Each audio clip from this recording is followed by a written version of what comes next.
नमस्कार दोस्तों, स्वागत है आपका वनडे एग्जाम सेंटर में। दोस्तों, आज के वीडियो में हम लोग BA 6 सेमेस्टर सोशियोलॉजी का जो पहला पेपर है, जिसका नाम है पायनियर्स ऑफ इंडियन सोशियोलॉजी, यानी भारतीय समाजशास्त्र के अग्रदूत, उससे संबंधित 100 महत्वपूर्ण बहुविकल्पी प्रश्नों की प्रैक्टिस करेंगे।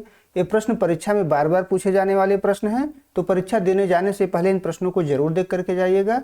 चलिए बिना देर किए प्रश्नों की प्रैक्टिस शुरू करते हैं। आपका पहला प्रश्न है, caste and race in India पुस्तक के लेखक कौन हैं? तो इस पुस्तक के लेखक GS घुरे हैं। पहले का बी ऑप्शन आपका सही हो जाएगा।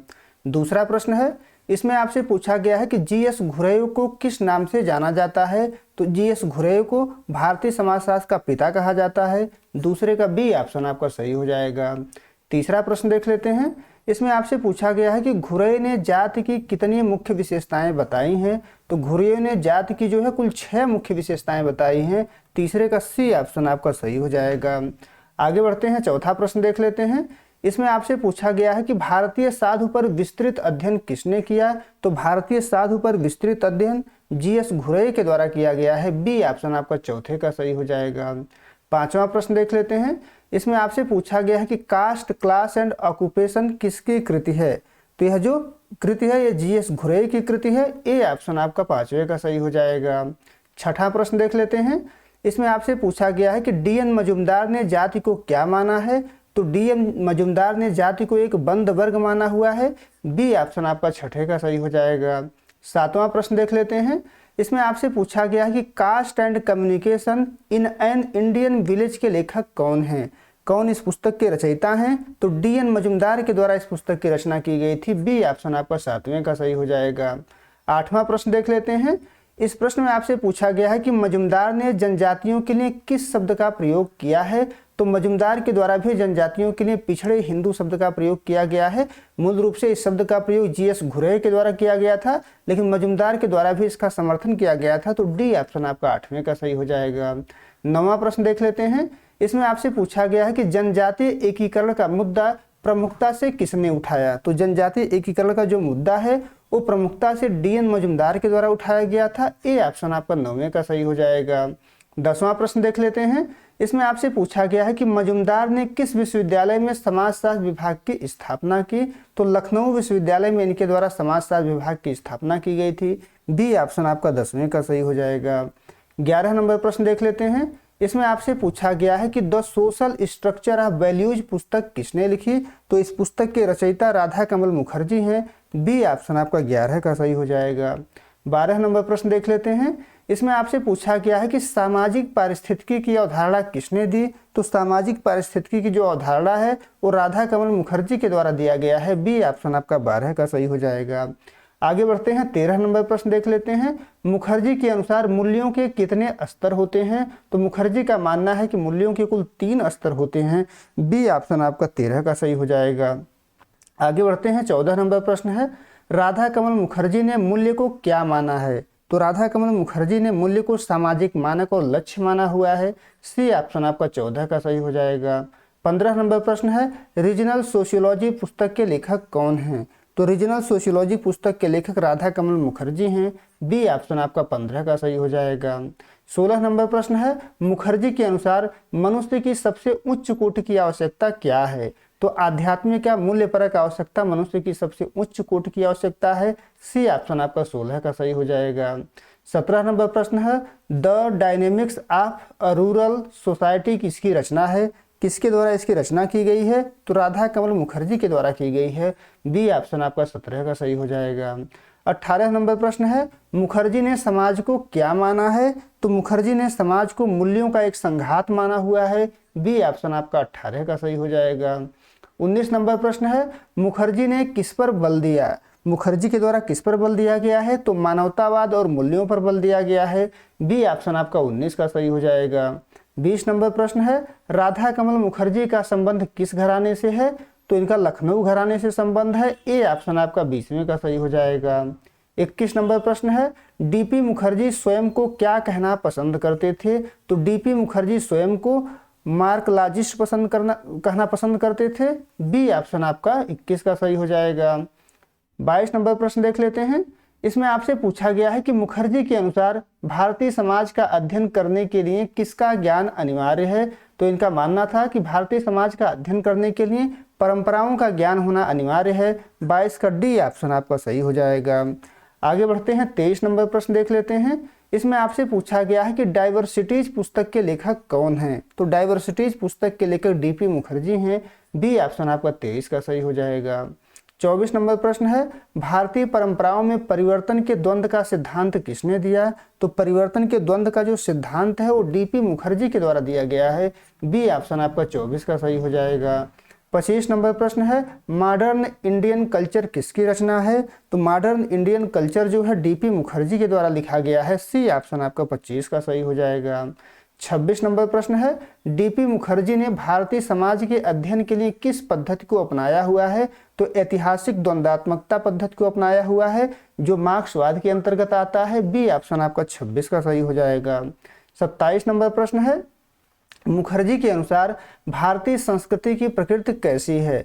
तो मुखर्जी के अनुसार भारतीय संस्कृति की जो प्रकृति है वो समन्वयवादी है। ए ऑप्शन आपका 27 का सही हो जाएगा। 28 नंबर प्रश्न है, भारतीय युवा के संकट पर किसने विस्तार से लिखा। तो भारतीय युवा के संकट पर डीपी मुखर्जी के द्वारा विस्तार से लिखा गया है। बी ऑप्शन आपका 28 का सही हो जाएगा। आगे बढ़ते हैं, 29 नंबर प्रश्न है, डीपी मुखर्जी ने समाज शास्त्री को क्या होने पर बल दिया। तो डीपी मुखर्जी ने समाज शास्त्री को जो है परंपराओं का ज्ञाता होने पर बल दिया है। 29 का सी ऑप्शन आपका सही हो जाएगा। आगे बढ़ते हैं, 30 नंबर प्रश्न है, भारतीय इतिहास को मार्क्सवादी चश्मे से देखने वाले विद्वान हैं। तो डीपी मुखर्जी, AR देसाई दोनों जो है भारतीय इतिहास को मार्क्सवादी चश्मे से देखने वाले विद्वान हैं। सी ऑप्शन आपका 30वें का सही हो जाएगा। 31 नंबर प्रश्न है, किनशिप ऑर्गेनाइजेशन इन इंडिया पुस्तक की लेखिका कौन है। तो यह पुस्तक जो है इरावती कर्वे के द्वारा लिखा गया है। बी ऑप्शन आपका 31 का सही हो जाएगा। आगे बढ़ते हैं, 32 नंबर प्रश्न देख लेते हैं। इसमें आपसे पूछा गया है कि इरावती कर्वे ने भारत को कितने भाषाई क्षेत्रों में विभाजित किया है। तो इरावती कर्वे ने भारत को कुल 4 भाषाई क्षेत्रों में विभाजित किया है। 32 का सी ऑप्शन आपका सही हो जाएगा। आगे बढ़ते हैं, 33 नंबर प्रश्न है, युगांता पुस्तक किसने लिखी है। जो महाभारत के पात्रों पर आधारित है। तो युगांता जो पुस्तक है वो इरावती कर्वे के द्वारा लिखा गया है। ए ऑप्शन आपका 33 का सही हो जाएगा। 34 नंबर प्रश्न है, कर्वे के अनुसार दक्षिण भारत में किस प्रकार का विवाह प्रचलित है। तो दक्षिण भारत में ममेरे फुफेरे भाई बहन का विवाह प्रचलित है। बी ऑप्शन आपका 34 का सही हो जाएगा। 35 नंबर प्रश्न है, कर्वे ने किस क्षेत्र को पितृसत्तात्मक और मातृसत्तात्मक के संगम के रूप में देखा है। तो मध्य भारत को कर्वे ने पितृसत्तात्मक और मातृसत्तात्मक के संगम के रूप में देखा हुआ है। बी ऑप्शन आपका 35 का सही हो जाएगा। 36 नंबर प्रश्न है, आईपी देसाई का मुख्य योगदान किस क्षेत्र में है। तो आईपी देसाई का जो मुख्य योगदान है वो भारतीय संयुक्त परिवार के अध्ययन में है। बी ऑप्शन आपका 36 का सही हो जाएगा। 37 नंबर प्रश्न है, some aspects of family in महुआ किसकी कृति है। किसके द्वारा इस कृति की रचना की गई है। तो इस कृति के रचयिता जो है आईपी देसाई हैं। डी ऑप्शन आपका 37 का सही हो जाएगा। 38 नंबर प्रश्न है, आईपी देसाई ने परिवार को किस आधार पर परिभाषित किया है। तो आईपी देसाई ने परिवार को कार्यात्मक और संवेगात्मक एकता के आधार पर परिभाषित किया हुआ है। बी ऑप्शन आपका 38 का सही हो जाएगा। 39 नंबर प्रश्न देख लेते हैं। इसमें आपसे पूछा गया है कि देसाई के अनुसार आधुनिक भारत में संयुक्त परिवार परिवर्तित होकर बने हुए हैं। तो बी ऑप्शन आपका 39 का सही हो जाएगा। 40 नंबर प्रश्न है, आईपी देसाई ने गुजरात के किस स्थान का अध्ययन किया। तो आईपी देसाई के द्वारा गुजरात का महुआ नामक स्थान का अध्ययन किया गया था। ए ऑप्शन आपका 40 का सही हो जाएगा। 41 नंबर प्रश्न है, संस्कृतिकरण की अवधारणा किसने दी। तो संस्कृतिकरण की जो अवधारणा है MN श्रीनिवास के द्वारा दिया गया है। बी ऑप्शन आपका 41 का सही हो जाएगा। 42 नंबर प्रश्न है, डोमिनेंट कास्ट यानी प्रभावी जात की अवधारणा का प्रतिपादन किसने किया। तो प्रभावी जात की अवधारणा का जो प्रतिपादन है वो MN श्रीनिवास के द्वारा किया गया था। ए ऑप्शन आपका 42 का सही हो जाएगा। 43 नंबर प्रश्न है, social change in modern India पुस्तक के लेखक कौन हैं। तो इस पुस्तक के रचयिता जो है MN श्रीनिवास हैं। बी ऑप्शन आपका 43 का सही हो जाएगा। आगे बढ़ते हैं, 44 नंबर प्रश्न देख लेते हैं। पश्चिमीकरण शब्द से श्रीनिवास का क्या तात्पर्य है। तो पश्चिमीकरण शब्द से इनका तात्पर्य है ब्रिटिश शासन के दौरान आए सामाजिक सांस्कृतिक परिवर्तन। बी ऑप्शन आपका 44 का सही हो जाएगा। 45 नंबर प्रश्न है, श्रीनिवास ने किस जाति का अध्ययन कर ब्राह्मीकरण बाद में संस्कृतिकरण शब्द दिया। तो कुर्ग जाति का अध्ययन करने के बाद इन्होंने ब्राह्मीकरण और बाद में संस्कृतिकरण शब्द दिया हुआ था। सी ऑप्शन आपका 45 का सही हो जाएगा। आगे बढ़ते हैं, 46 नंबर प्रश्न देख लेते हैं। धर्मनिरपेक्षीकरण का अर्थ क्या है? तो धर्मनिरपेक्षीकरण का अर्थ है जीवन के विभिन्न क्षेत्रों से धार्मिक प्रभाव का कम होना। बी ऑप्शन आपका 46 का सही हो जाएगा। 47 नंबर प्रश्न है, द रिमेम्बर्ड विलेज किस गांव के अध्ययन पर आधारित है? तो यह जो है रामपुरा गांव के अध्ययन पर आधारित है। बी ऑप्शन आपका 47 का सही हो जाएगा। 48 नंबर प्रश्न है, संस्कृतिकरण एक प्रक्रिया है, आपको बताना है कि कैसी प्रक्रिया है? तो पद मूलक परिवर्तन की प्रक्रिया है। ए ऑप्शन आपका 48 का सही हो जाएगा। 49 नंबर प्रश्न है, प्रभावी जाति होने के लिए क्या आवश्यक है? तो प्रभावी जाति होने के लिए जनसंख्या में अधिकता की आवश्यक है, आर्थिक शक्ति की आवश्यकता है, राजनीतिक प्रभाव की आवश्यकता है। तो डी ऑप्शन आपका हो जाएगा उपर्युक्त सभी। 50 नंबर प्रश्न है, एम.एन. श्रीनिवास के गुरु कौन थे? तो एम.एन. श्रीनिवास दोनों लोग को गुरु मानते थे, जी.एस. घुरे को भी, रेडक्लिफ ब्राउन को भी। सी ऑप्शन आपका सही हो जाएगा उपर्युक्त दोनों। आगे बढ़ते हैं, 51 नंबर प्रश्न देख लेते हैं। इसमें आपसे पूछा गया है कि इंडियन विलेज पुस्तक के लेखक कौन है? तो इंडियन विलेज पुस्तक के लेखक एस.सी. दुबे को माना जाता है। बी ऑप्शन आपका 51 का सही हो जाएगा। 52 नंबर प्रश्न देख लेते हैं, एस.सी. दुबे ने किस गांव का अध्ययन किया? तो एस.सी. दुबे के द्वारा समीरपेट नामक गांव का अध्ययन किया गया था। बी ऑप्शन आपका 52 का सही हो जाएगा। आगे बढ़ते हैं, 53 नंबर प्रश्न देख लेते हैं। इसमें आपसे पूछा गया है कि इंडिया चेंजिंग विलेजेज किसकी रचना है, किसके द्वारा इसकी रचना की गई है? तो एस.सी. दुबे के द्वारा की गई है। बी ऑप्शन आपका 53 का सही हो जाएगा। 54 नंबर प्रश्न है, दुबे ने संस्कृतिकरण के स्थान पर किस शब्द को अधिक उपयुक्त माना? तो दुबे के द्वारा संस्कृतिकरण के स्थान पर इसके में से कोई नहीं सही होगा, किसी शब्द को उपयुक्त नहीं माना है उन्होंने। तो डी ऑप्शन आपका 54 का सही हो जाएगा। आगे बढ़ते हैं, 55 नंबर प्रश्न देख लेते हैं। 55 नंबर प्रश्न में आपसे पूछा गया है कि भारत में सामुदायिक विकास कार्यक्रम का मूल्यांकन किसने किया? तो भारत में सामुदायिक विकास कार्यक्रम का जो मूल्यांकन है वो एस.सी. दुबे के द्वारा किया गया था। बी ऑप्शन आपका 55 का सही हो जाएगा। 56 नंबर प्रश्न है, मानव और संस्कृति पुस्तक किसने लिखी? मैन एंड कल्चर पुस्तक के रचयिता कौन है? तो इस पुस्तक के रचयिता जो है श्यामाचरण दुबे हैं। ए ऑप्शन आपका 56 का सही हो जाएगा। 57 नंबर प्रश्न है, विकास का समाजशास्त्र में किसका नाम प्रमुख है? तो विकास का समाजशास्त्र में एस.सी. दुबे का नाम प्रमुख है। बी ऑप्शन आपका 57 का सही हो जाएगा। 58 नंबर प्रश्न है, दुबे के अनुसार परंपराएं कैसी होती हैं? तो दुबे के अनुसार परंपराएं जो है बहुस्तरीय होती हैं। बी ऑप्शन आपका 58 का सही हो जाएगा। 59 नंबर प्रश्न है, ट्रेडिशन एंड मॉडर्नाइजेशन पर किसने विचार व्यक्त किए? तो इस पर जो है एस.सी. दुबे, एम.एन. श्रीनिवास दोनों ने विचार व्यक्त किए हुए हैं। सी ऑप्शन आपका सही हो जाएगा उपर्युक्त दोनों। आगे बढ़ते हैं, 60 नंबर प्रश्न देख लेते हैं। इसमें आपसे पूछा गया है कि एस.सी. दुबे ने समीरपेट गांव का अध्ययन कहाँ किया था? तो उस समय आंध्र प्रदेश में जो है समीरपेट गांव पड़ता था, लेकिन अब तेलंगाना में पड़ता है। तो बी ऑप्शन आपका 60वें का सही हो जाएगा। 61 नंबर प्रश्न देख लेते हैं। इसमें आपसे पूछा गया है कि social background of Indian nationalism किसकी प्रसिद्ध कृति है? किसके द्वारा इस कृति की रचना की गई है? तो आर देसाई के द्वारा की गई है। बी ऑप्शन आपका 61 का सही हो जाएगा। आगे बढ़ते हैं, 62 नंबर प्रश्न देख लेते हैं। ए.आर. देसाई किस विचारधारा से प्रभावित थे? तो ए.आर. देसाई जो है मार्क्सवादी विचारधारा से प्रभावित थे। बी ऑप्शन आपका 62 का सही हो जाएगा। 63 नंबर प्रश्न देख लेते हैं। इसमें आपसे पूछा गया है कि भारतीय समाज के अध्ययन के लिए द्वंद्वात्मक उपागम किसने अपनाया? तो भारतीय समाज के अध्ययन के लिए द्वंद्वात्मक उपागम जो है ए.आर. देसाई के द्वारा अपनाया गया। ए ऑप्शन आपका 63 का सही हो जाएगा। 64 नंबर प्रश्न देख लेते हैं। रूरल सोशियोलॉजी इन इंडिया के संपादक कौन हैं? तो इसके संपादक जो है ए.आर. देसाई माने जाते हैं। ए ऑप्शन आपका 64 का सही हो जाएगा। 65 नंबर प्रश्न है, देसाई ने राष्ट्रवाद के उदय का मुख्य कारण क्या माना? तो देसाई ने राष्ट्रवाद के उदय का जो मुख्य कारण माना हुआ है वो आर्थिक परिवर्तन और ब्रिटिश शोषण माना हुआ है। बी ऑप्शन आपका 65 का सही हो जाएगा। 66 नंबर प्रश्न है, state and society in India पुस्तक किसने लिखी? तो इस पुस्तक की रचना जो है ए.आर. देसाई के द्वारा किया गया है। बी ऑप्शन आपका 66 का सही हो जाएगा। 67 नंबर प्रश्न है, रामकृष्ण मुखर्जी का मुख्य अध्ययन क्षेत्र क्या रहा है? तो रामकृष्ण मुखर्जी का जो मुख्य अध्ययन क्षेत्र रहा है वो सांख्यिकी, समाजशास्त्र और ग्रामीण समाज है। ए ऑप्शन आपका 67 का सही हो जाएगा। 68 नंबर प्रश्न है, द डायनेमिक्स आप ये रूरल सोसाइटी के लेखक कौन हैं? किसके द्वारा इसकी रचना की गई है? तो रामकृष्ण मुखर्जी के द्वारा की गई है। बी ऑप्शन आपका 68 का सही हो जाएगा। 69 नंबर प्रश्न देख लेते हैं। इसमें आपसे पूछा गया है कि रामकृष्ण मुखर्जी ने किस राज्य के गांवों का व्यापक अध्ययन किया? तो रामकृष्ण मुखर्जी ने पश्चिम बंगाल के गांवों का व्यापक अध्ययन किया हुआ है। बी ऑप्शन आपका 69 का सही हो जाएगा।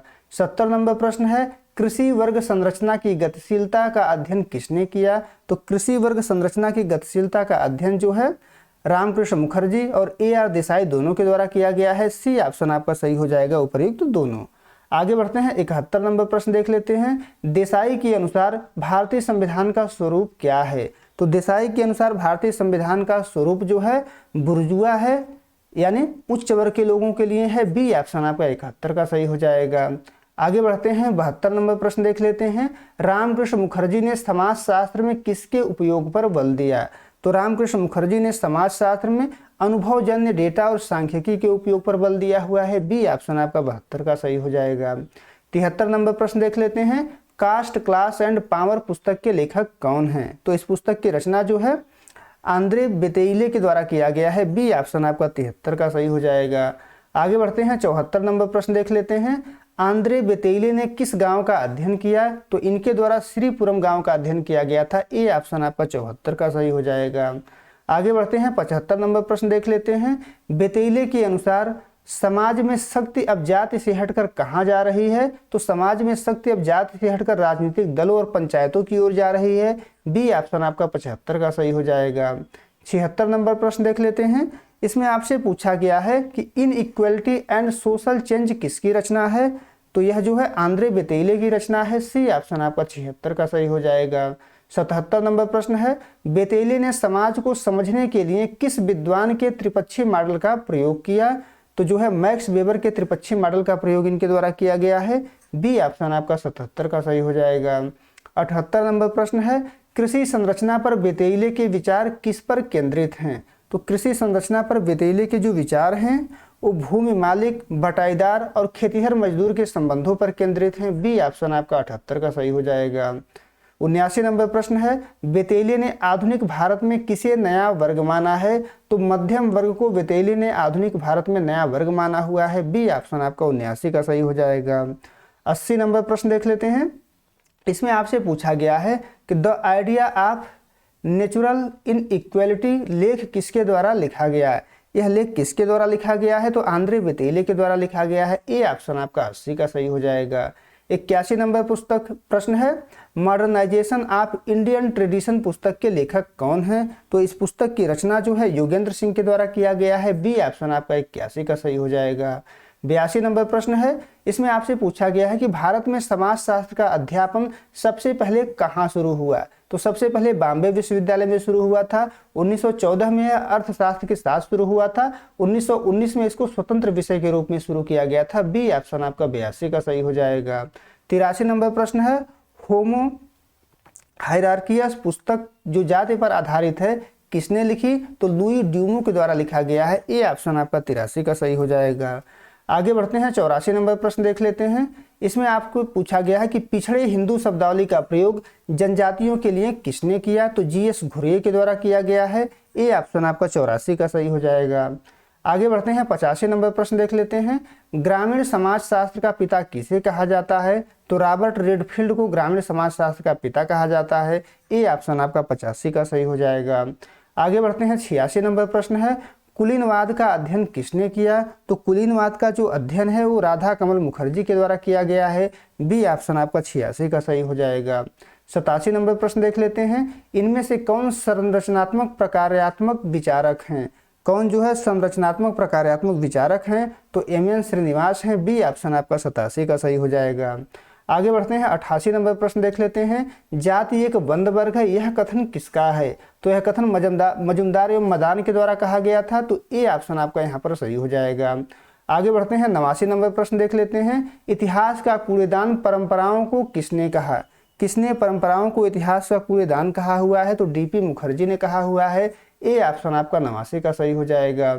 90 नंबर प्रश्न है, सोशल टेंशन इन इंडिया पुस्तक के लेखक कौन हैं? तो इस पुस्तक के रचयिता जो है GS घुरे को माना जाता है। ए ऑप्शन आपका 90 का सही हो जाएगा। आगे बढ़ते हैं, 91 नंबर प्रश्न देख लेते हैं। श्रीनिवास के अनुसार पश्चिमीकरण कैसी प्रक्रिया है? तो पश्चिमीकरण जो है मूल्य तटस्थ प्रक्रिया है। बी ऑप्शन आपका 91 का सही हो जाएगा। 92 नंबर प्रश्न देख लेते हैं। नातेदारी शब्दावली पर किसने काम किया? तो नातेदारी शब्दावली पर जो है इरावती कर्वे के द्वारा काम किया गया है। ए ऑप्शन आपका 92 का सही हो जाएगा।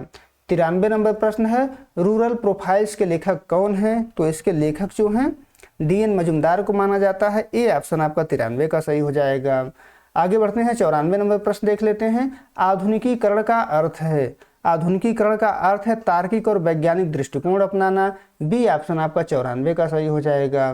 95 नंबर प्रश्न है, द सिटी एंड सिविलाइजेशन पुस्तक किसने लिखी? तो यह पुस्तक जो है GS घुरे के द्वारा लिखा गया है। ए ऑप्शन आपका 95 का सही हो जाएगा। 96 नंबर प्रश्न है, भारतीय समाजशास्त्र में इंडोलॉजी यानी भारत विद्या के समर्थक कौन थे? तो भारत विद्या के समर्थक जो है GS घुरे हैं, राधा कमल मुखर्जी हैं। सी ऑप्शन आपका सही हो जाएगा, उपर्युक्त दोनों। आगे बढ़ते हैं, 97 नंबर प्रश्न है, जाति शब्द की उत्पत्ति किस भाषा से हुई है? तो जाति शब्द की जो उत्पत्ति है वो पुर्तगाली भाषा के कास्टा से हुआ है। सी ऑप्शन आपका सही हो जाएगा। आगे बढ़ते हैं, अगला प्रश्न देख लेते हैं। 98 नंबर प्रश्न है, एनहिलेशन ऑफ कास्ट पुस्तक के लेखक कौन है? तो इस पुस्तक की रचना BR अम्बेडकर के द्वारा किया गया था। बी ऑप्शन आपका 98 का सही हो जाएगा। आगे बढ़ते हैं, 99 नंबर प्रश्न देख लेते हैं। समाजशास्त्र के लखनऊ स्कूल की त्रिमूर्ति में कौन शामिल नहीं था? तो MN श्रीनिवास शामिल नहीं थे, राधा कमल मुखर्जी, DP मुखर्जी, DN मजुमदार इसमें शामिल थे। तो डी ऑप्शन आपका 99 का सही हो जाएगा। 100 नंबर प्रश्न देख लेते हैं। डिस्कवरी ऑफ इंडिया किसकी पुस्तक है? तो डिस्कवरी ऑफ इंडिया जो है जवाहरलाल नेहरू के द्वारा लिखी गई पुस्तक है। बी ऑप्शन आपका 100वें का सही हो जाएगा। उम्मीद है दोस्तों आपको ये वीडियो पसंद आया होगा। अगर वीडियो अच्छी लगी तो हमारे चैनल को सब्सक्राइब कर लीजिए, वीडियो को लाइक और शेयर कर दीजिए। बहुत बहुत धन्यवाद।